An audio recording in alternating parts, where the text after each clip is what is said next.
coming close to what I would call like a little bit of death in my mind. Like I was super inflamed. My fingers were swollen. I had dactylitis. It was a very painful experience, actually. And I think it was a manifestation of my existential pain as a family physician in a system that doesn't really work.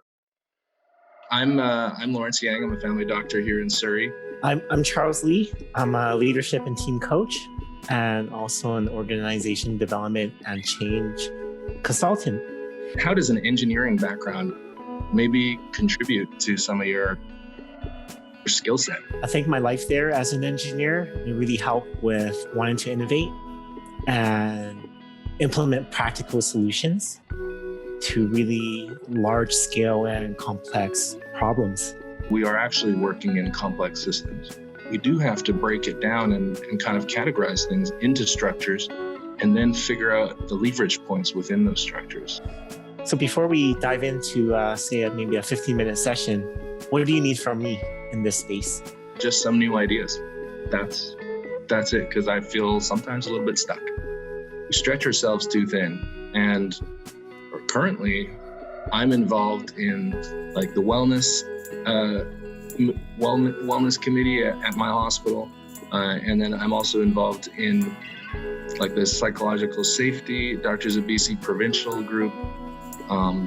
I got the clinic that I'm working at. There are some times where I've missed meetings because my schedule is so erratic and complex. So Lawrence, what's truly important to you here? I feel really privileged. And so I have so much privilege that I feel like I have to contribute. And I want to contribute in a meaningful, potent way. Like I want to leave a legacy of change.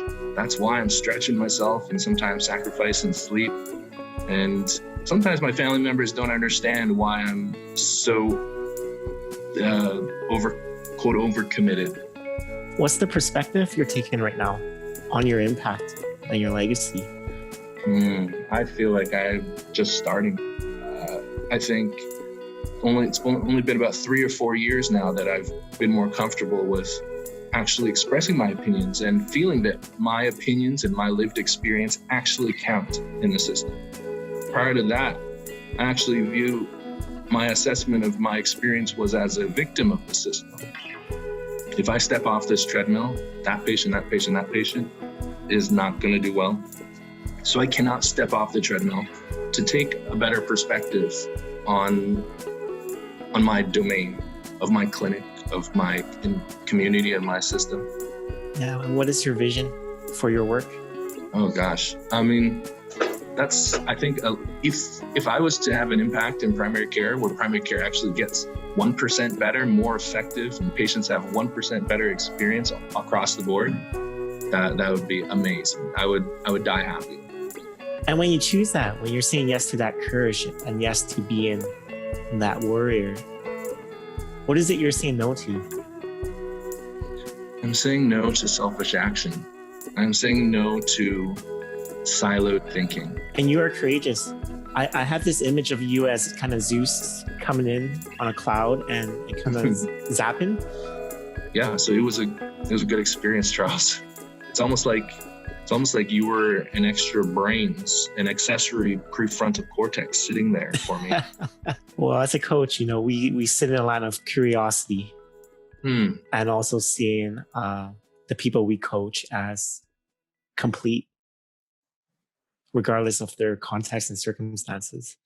So that was all you. If you enjoyed that trailer, don't forget to click the thumbs up and subscribe. You can find the link to the full-length episode in the description below.